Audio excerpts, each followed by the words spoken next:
Buenas tardes. La verdad que es un gozo poder estar aquí, un privilegio que el Señor me regala poder compartir la palabra con ustedes. Me toca un horario difícil, la verdad. Yo voy a ver varios cabeceando, capaz que se están anticipando al superclásico y empiezan a cabecear. Si tienen libertad de pararse, pero bueno, esperemos que el Señor se glorifique. Me encanta la canción que cantamos anteriormente, todo por su gloria y para nuestro bien. Y qué precioso tener estos refrigerios que el Señor nos da de compartir la palabra. Bueno, también les quiero advertir que soy bastante llorón cuando predico. Solamente no quiero manipular con las emociones, pero realmente muchas veces lloro, bastante. Y, perdón, es verdad, venía pensando toda esta semana y orando, y yo pedí al Señor que, bueno, en su gracia me haga ver su obra. Y hoy, bueno, si queremos ver la suficiencia de las Escrituras, acá está la suficiencia de las Escrituras entre nosotros. Y ver la obra que Dios está haciendo en la Patagonia, wow. Uno puede escuchar noticias, pero verlo y compartir con hermanos es tremendo. Y nos debe animar a continuar hablando de la palabra y no de otra cosa. Ese debe inundar nuestra alma, ¿no? La Escritura, hermanos, el Dios de la palabra. Y precioso todo lo que han compartido los pastores. Me siento privilegiado de poder abrir la Biblia aquí y hablar de un tema como el arrepentimiento. Y creo que me tocó, yo me reía, el horario y elegí un pasaje bastante largo. Porque si me acompañan vamos a abrir Nehemías capítulo 9 y vamos a leer de manera panorámica todo el capítulo a medida que vamos explicando. Pero creo que Nehemías capítulo 9 ejemplifica de manera vívida lo que es un verdadero arrepentimiento. ¿Qué lo produce y qué sucedió en la vida de este pueblo, del pueblo del Señor? Vamos a dar una definición corta de arrepentimiento. Arrepentimiento significa un cambio de idea que conduce a un cambio de acción. Eso es arrepentimiento. Un cambio de idea que produce un cambio de acción o conduce a un cambio de acción. Si un ejemplo gráfico podemos ver es cuando vamos en la ruta y nos pasamos de lugar y buscamos constantemente esa U para retomar el lugar correcto. Creo que eso ejemplifica bien lo que es el arrepentimiento. Gruden en su teología da una definición que me encantó y él dice lo siguiente: podemos definir arrepentimiento de la siguiente manera. El arrepentimiento es un dolor sincero por el pecado, una renuncia a él y un compromiso sincero de abandonarlo y caminar en obediencia a Cristo. El arrepentimiento genuino resultará en una vida cambiada. Erickson, en su libro Doctrina Cristiana, da otra definición de arrepentimiento. Él dice que el arrepentimiento es el dolor piadoso por el pecado junto a la resolución de apartarse de él. Bien claro estas definiciones, hermanos. Y bueno, muchos comentaristas y eruditos dicen que dentro del arrepentimiento, de la definición de arrepentimiento, podemos ver 3 pasos, le llaman algo así. Primero, el primer paso es: el arrepentimiento es un cambio de voluntad o de actitud. Segundo, es un cambio que es producido por un dolor a causa del pecado cometido. Y es una guía al arrepentimiento, a un cambio de vida y de conducta. Y todas estas definiciones las vamos a ver plasmadas totalmente en Nehemías capítulo 9. Pero también vemos a lo largo de las Escrituras, y en el Antiguo Testamento observamos que hay una emoción que muchas veces se asocia con el arrepentimiento. Se asocia un pesar por haberse comportado de una manera determinada. Esto implica tristeza, mucha tristeza por la conducta, dolor, abatimiento. En el Antiguo Testamento incluso tenían un llamado a ayunar por un tiempo determinado. Incluso se ponían ropas que se identificaban como luto, como estar en luto. Incluso algunos tomaban cenizas y se las esparcían sobre sí o sobre sus frentes, sobre sus ropas, mostrando que tenían un gran pesar en su corazón. Era un peso profundo en su corazón. Por ejemplo, Job, después de que Dios le habló allí en el torbellino, Job dijo lo siguiente: por tanto, dice, me retracto de lo dicho y me humillo hasta el polvo y las cenizas, mostrando esa actitud de arrepentimiento. Y como pasa a muchos hermanos, con el paso del tiempo, lamentablemente, estas prácticas de arrepentimiento o estas formas de arrepentimientos visibles se tornaron en un formalismo, como en una rutina para ellos. Y no era un arrepentimiento genuino. Muchos decían que hacían una clase de mímica del arrepentimiento. Era todo exterior y realmente no pasaba nada por su corazón. Por eso vemos que durante los siglos, el siglo VIII y el siglo VII, grandes profetas como Amós, Jeremías, Isaías, Oseas, vinieron al pueblo constantemente para recordarles que Dios exigía una tristeza genuina y piadosa que nace de un corazón arrepentido. Y de esa manera todo el tiempo lo estaban exhortando al pueblo a volver al Señor, a arrepentirse del Señor, a seguir al Señor. Bueno, cuando los profetas exhortaban al pueblo, no se oponían a la práctica de rasgar sus vestiduras o tirar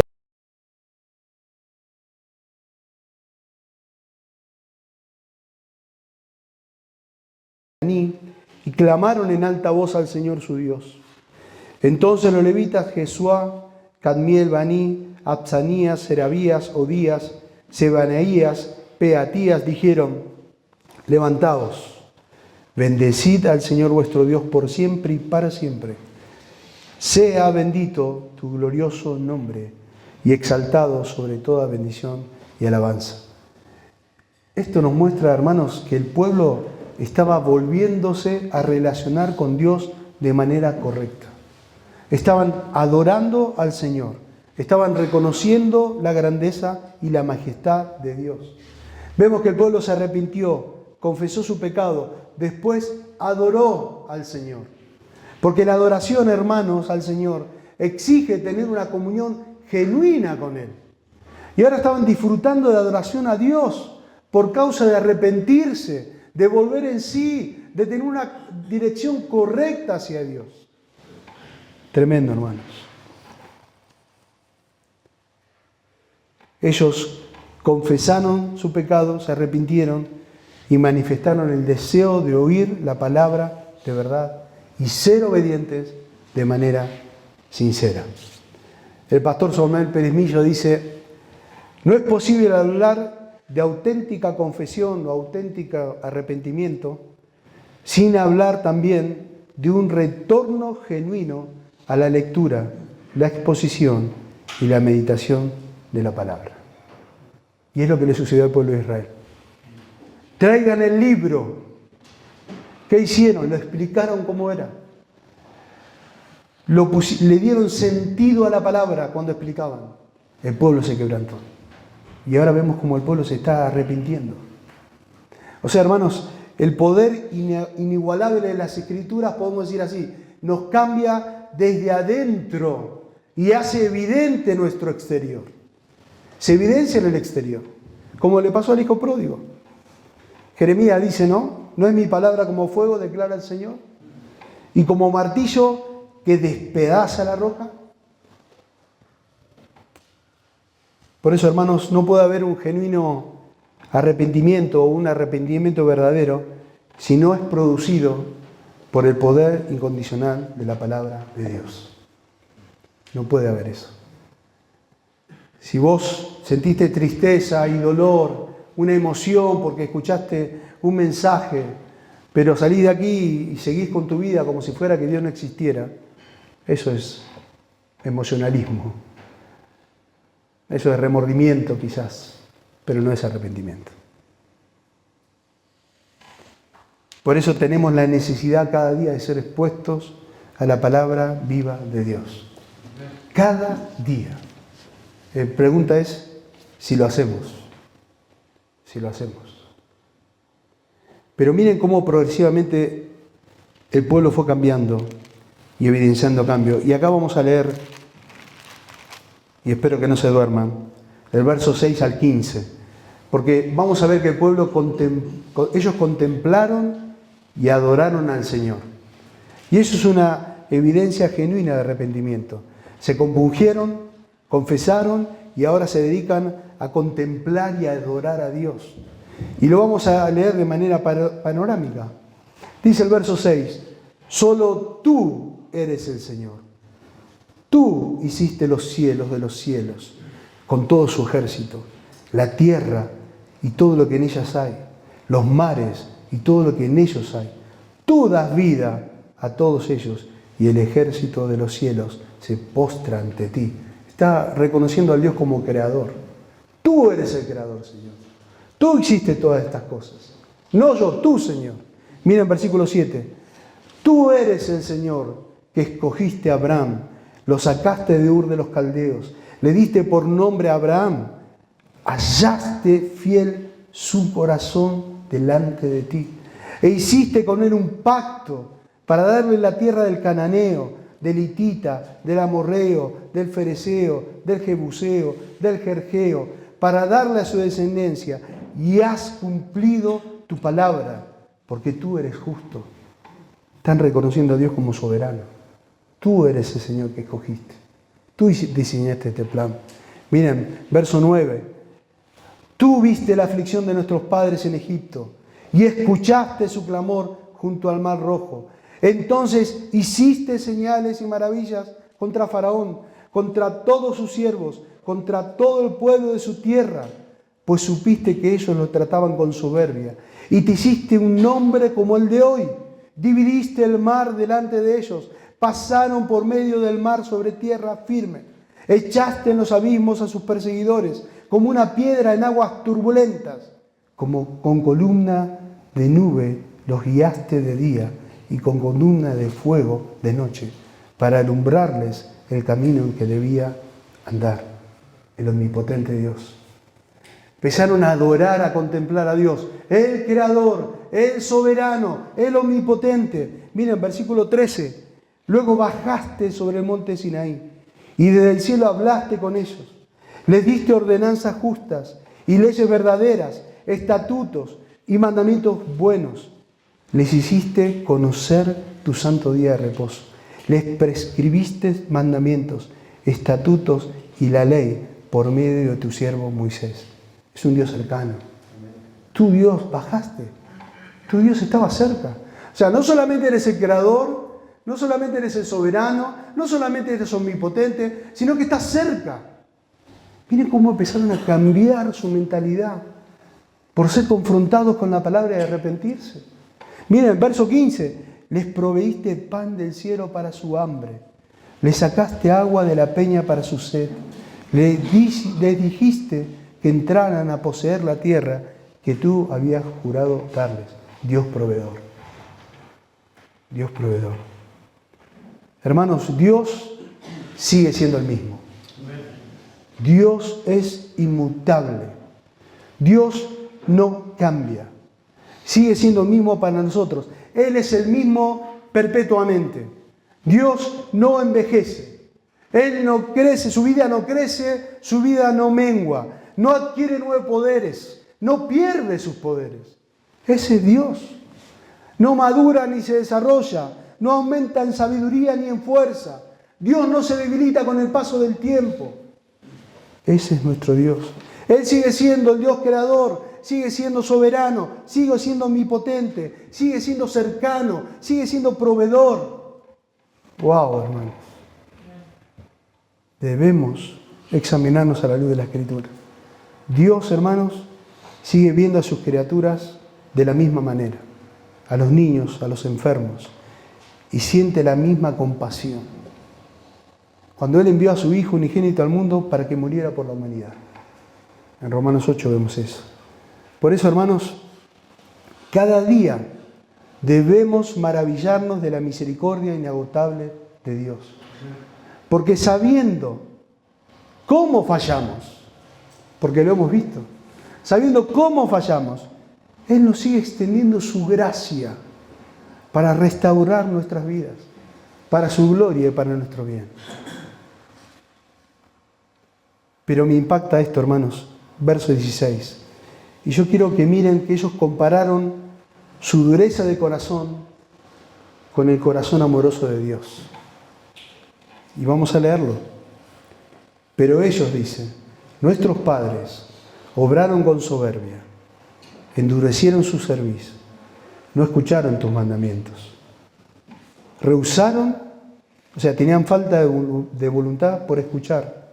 No se acordaron de la maravilla que hiciste entre ellos. Endurecieron su cerviz. Eligieron a un jefe para volver a la esclavitud de Egipto.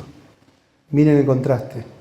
Pero tú eres un Dios de perdón, clemente, compasivo, lento para la ira y abundante en misericordia, y no los abandonaste. Ni siquiera cuando se hicieron un becerro de metal fundido y dijeron, este es tu Dios que te sacó de Egipto, y cometieron grandes blasfemias. Tú, en tu gran compasión, no los abandonaste en el desierto. La columna de nube no los dejó de día para guiarnos en el camino, ni la columna de fuego para alumbrarnos en el camino donde debían andar de noche.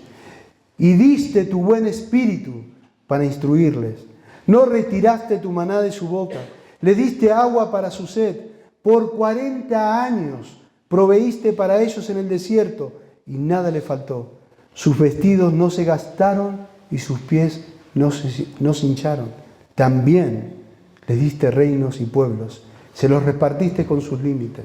Tomaron posesión de la tierra de Sión, rey de Hesbón, y la tierra de Og, rey de Basán. Y multiplicaste sus hijos como las estrellas del cielo. Los llevaste a la tierra que había dicho a sus padres que entrarían a poseerla. Y entraron los hijos y la poseyeron. Y tú sometiste delante de ellos a los habitantes de la tierra, a los cananeos. Los entregaste en sus manos, con sus reyes, con los pueblos de la tierra, para hacer con ellos como quisieran. Y capturaron ciudades fortificadas y una tierra fértil. Tomaron posesión de casas llenas de toda cosa buena, cisternas excavadas, viñas, olivares, árboles frutales en abundancia. Comieron, se saciaron, engordaron, se deleitaron con tu gran bondad. ¡Wow! Con este Dios no quiero hacer otra cosa que adorarle. Pero el verso 26, pero fueron desobedientes. Se rebelaron contra ti. Echaron tu ley a sus espaldas. Mataron a tus profetas que los amonestabas para que se volvieran a ti. Y cometieron grandes blasfemias. Verso 27. Entonces los entregaste en manos de sus enemigos que los oprimieron. Pero en el tiempo de esa angustia clamaron a ti. ¿Qué hizo el Señor? Tú los escuchaste desde el cielo. Y conforme a tu gran compasión, les diste libertadores que lo libraran de mano de opresores. Pero cuando tenían descanso, ¿qué volvían a hacer? Volvían a hacer lo malo delante de ti. Por eso tú no los abandonas en manos de sus enemigos para que lo dominen. Y cuando clamaban de nuevo a ti, los oías desde el cielo. Y muchas veces los rescataste conforme a tu compasión. Los amonestaste para que volvieran a tu ley. Pero ellos obraron con soberbia y no escucharon tus mandamientos, sino que pecaron contra tus ordenanzas, las cuales, si el hombre la cumple, por ella vivirá. Y dieron la espalda, endurecieron su cerviz y no escucharon. Sin embargo, dice, tú los soportaste por años y los amonestaste con tu espíritu por medio de los profetas, pero no prestaron atención a tu oído. Entonces los entregaste en manos de los pueblos de esta tierra. Pero en tu gran compasión no los exterminaste ni los abandonaste, porque tú eres un Dios clemente y compasivo. Ahora pues, dicen, Dios nuestro, Dios grande, Dios poderoso, temible, que guardas el pacto y la misericordia, no parezca insignificante ante ti toda la aflicción que nos ha sobrevenido, a nuestros reyes, a nuestros príncipes, a nuestros sacerdotes, a nuestros profetas, a nuestros padres y a todo tu pueblo desde los días de los reyes de Asiria hasta el día de hoy. Mas tú eres justo en todo lo que ha venido sobre nosotros, porque tú has obrado fielmente, pero nosotros perversamente. Hermanos, podemos decir así, en este párrafo extenso que hemos leído, es como un ecocardiograma del corazón humano, tal cual. Corazón humano muestra rebeldía, dureza, ingratitud. Todo esto brota del corazón caído. Y nosotros podemos decir, bueno, el pueblo de Israel era así. Nosotros somos iguales. Pero en contraste de todo esto, vemos el accionar bondadoso de Dios. Él en su gracia, por ejemplo, envía a su Hijo a morir por nosotros. Él en su gracia, cuando la multitud gritaba, crucifícale, Cristo dice, Padre, perdónalos. Cuando lo insultaban, no respondió con agravio. Cuando el ladrón en la cruz clamó por perdón, el Señor dijo, hoy estarás conmigo en el paraíso. Dios sigue siendo el mismo, hermanos. Por eso cuando leemos sobre el arrepentimiento del pueblo de Dios, nos debe llevar a examinar nuestro propio corazón delante de Dios. Alguien dijo que el fruto de un verdadero arrepentimiento es la sujeción a la autoridad de Dios. Para salvación, reconociendo nuestro estado delante de un Dios santo, o para santificación, corriendo en dirección opuesta al pecado, aferrándonos a su palabra. ¿Cómo termina esto? Con la consagración del pueblo. Verso 38. A causa de todo esto, nosotros hacemos pacto fiel por escrito, y en el documento sellado están los nombres de nuestros jefes, nuestros levitas y nuestros sacerdotes. El pueblo se unió para realizar un compromiso y firma un pacto delante de Dios. Hermanos, para resumir, el arrepentimiento es una necesidad urgente para todo aquel que se encuentra mal espiritualmente. Es una necesidad urgente y las Escrituras nos muestran claramente que el arrepentimiento bíblico es volverse de manera incondicional a Dios. El arrepentimiento bíblico es un alejamiento sincero del pecado para correr a Dios, que es perdonador y compasivo y clemente y amplio en perdonar. Ese es el arrepentimiento bíblico. El arrepentimiento bíblico exige una separación de compromiso con el mundo y exige una entrega total al Señor. Me encanta como A.W. Pink dice, el arrepentimiento es la mano que suelta esos objetos asquerosos a los que antes se había aferrado tan tenazmente. La fe, dice, es extenderle a Dios una mano vacía para recibir el don de su gracia. Y Sproul dice lo siguiente, referente al arrepentimiento, y con esto termino. Él dice así, yo recomendaría que todos los cristianos se aprendieran el Salmo 51 de memoria. Es un modelo perfecto de piadoso arrepentimiento, dice. Muchas veces en mi vida he venido al Señor y le he dicho, Dios mío, crea en mí un corazón limpio. O le he dicho, borra mis rebeliones, purifícame con hisopo, lávame y límpiame. Muchas veces he orado, devuélveme, oh Señor, el gozo de tu salvación. Y he clamado, contra ti he pecado. Cuando nos sentimos, dice él, abrumados por la realidad de nuestra culpa, nos faltan las palabras para tratar de expresar nuestro arrepentimiento delante de Dios. En tales ocasiones, dice, es una verdadera bendición tener en nuestros labios las palabras de la Escritura misma. Querido hermano, la realidad es que no somos perfectos. Esa es la realidad. No somos perfectos. Pero Dios en su gracia nos va perfeccionando a través de los medios de gracia. A través de su palabra. A través de la iglesia misma. a través de la oración.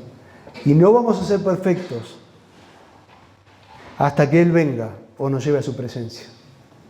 Y mientras estemos aquí, debemos continuar peleando contra el pecado y arrepentirnos cada vez que pequemos contra Él. Por eso debemos vivir de esta manera hasta que Cristo regrese o Él nos lleve a su presencia. Hermanos, que el Señor aplique su palabra a nuestros corazones. Vamos a orar. Señor y Padre que estás en los cielos, te doy gracias por este tiempo que nos permites tener juntos con hermanos en la fe que son fruto del Evangelio. Qué lindo, Señor, es escuchar cómo tu palabra corre entre tu pueblo y cómo obra. Te ruego, Señor, que tú apliques tu palabra a nuestros corazones. No descansamos en la palabra de un predicador, porque un predicador no puede cambiar a nadie. Descansamos en tu palabra, la cual es perfecta, que transforma el alma, que nos da sabiduría, Señor, que nos ayuda a discernir los caminos que a ti te agradan y a alejarnos de aquellas cosas que no te agradan, Padre. Por eso, Señor, a pesar de las imperfecciones que uno puede tener al exponer tu palabra, glorifícate tú, Señor, porque se trata de ti. Por eso, Señor, que tu palabra pastoree nuestra alma durante todo este retiro como lo viene haciendo.